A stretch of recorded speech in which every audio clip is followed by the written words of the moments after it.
ಈಗ ಕೊಡಬೇಕಾಗಿತ್ತು ನಮ್ಮ ಜಿಲ್ಲೆಗೆ. ನಮ್ಮ ಜಿಲ್ಲೆಗೆ ಸ್ವಲ್ಪ ಅನ್ಯಾಯ ಆಗಿದೆ. ಯಾಕಂದ್ರೆ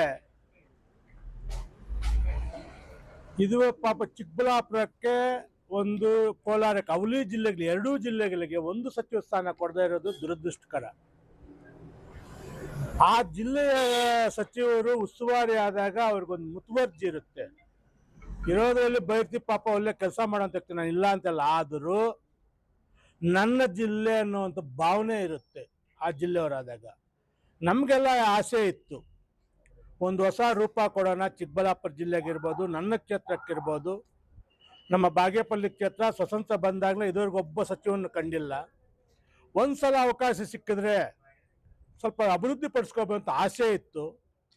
ಆ ಆಸೆ ಈಡೇರಿಲ್ಲ, ಆ ಅಸಮಾಧಾನ ಇದೆ, ಆ ಬೇಸರನೂ ಇದೆ. ಒಂದು ನನಗಿರುವಂಥ ಮಾಹಿತಿ ಪ್ರಕಾರ ಒಂದು 2-3 ಡೇಸ್ ಬ್ಯಾಕ್ ತನಕ ನನ್ನ ನೇಮ್ ಇತ್ತು. ಯಾಕೆ ಮತ್ತೆ ಚೇಂಜ್ ಆಯ್ತೋ ಗೊತ್ತಿಲ್ಲ. ಬಟ್ ನನಗಂತೂ ನಮ್ಮ DK ಶಿವಕುಮಾರ್ ಸಾಹೇಬರಿರ್ಬೋದು, ಸಿದ್ದರಾಮಯ್ಯನವರಿರ್ಬೋದು ಭಾಳ ನನಗೆ ಸಹಾಯ ಮಾಡಿದ್ದಾರೆ. ಹೈಕಮಾಂಡಲ್ಲಿ ಕೆಲವು ವ್ಯತ್ಯಾಸಗಳು ನನಗೆ ಅನ್ಯಾಯ ಆಗಿದೆ. ಆದರೂ ನಾನು ನಾನಿನ್ನ ಆಸೆ ಬಿಟ್ಬಿಟ್ಟಿದ್ದೀನಿ, ಸಚಿವನಾಗೋ ಆಸೆ ನಾನು ಬಿಟ್ಬಿಟ್ಟಿದ್ದೀನಿ, ನನಗೆ ಬೇಕಾಗೂ ಇಲ್ಲ.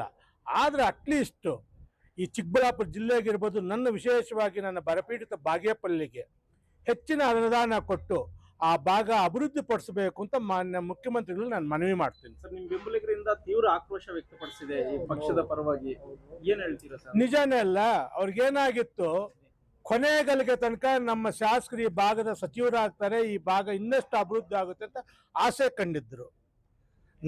ನಾನೇನು ಬಾಗೇಪಲ್ಲಿಯಲ್ಲಿ MLA ಆಗಿರಲ್ಲ, ಅವರಲ್ಲಿ ಒಬ್ಬ ಅಣ್ಣ ತಮ್ಮನ ಥರ ಇರ್ತೀವಿ. ನಾವೆಲ್ಲ ಕ್ಲೋಸ್ ಆಗಿ ಯಾವಾಗಲೂ ಕುತ್ಕೊಳ್ಳೋದು, ಮಾತನಾಡೋದು ಇರ್ತೀವಿ. ಒಂದೇ ಮನೆಯಲ್ಲಿದ್ದಾಗ ಒಬ್ಬ ಅಣ್ಣನಿಗೆ ಕಷ್ಟ ಆದಾಗ ಸ್ವಾಭಾವಿಕವಾಗಿ ಆಕ್ರೋಶ ಬರುತ್ತೆ. ನಾನು ನಿನ್ನೆ ಫೋನ್ ಮಾಡಿದ್ದವ್ರಿಗೆ ಯಾವ ಬಂಧು ಬೇಡ, ಸಾರ್ವಜನಿಕ ತೊಂದರೆ ಕೊಡೋದು ಯಾಕೆ, ನಮಗೆ ತೊಂದರೆ ಆಗಿದೆ, ಮತ್ತೆ ಅವ್ರಿಗೆ ತೊಂದರೆ ಕೊಡೋದ್ರ ಅರ್ಥ ಇಲ್ಲ ಅಂತ ಹೇಳಿದ್ದೆ.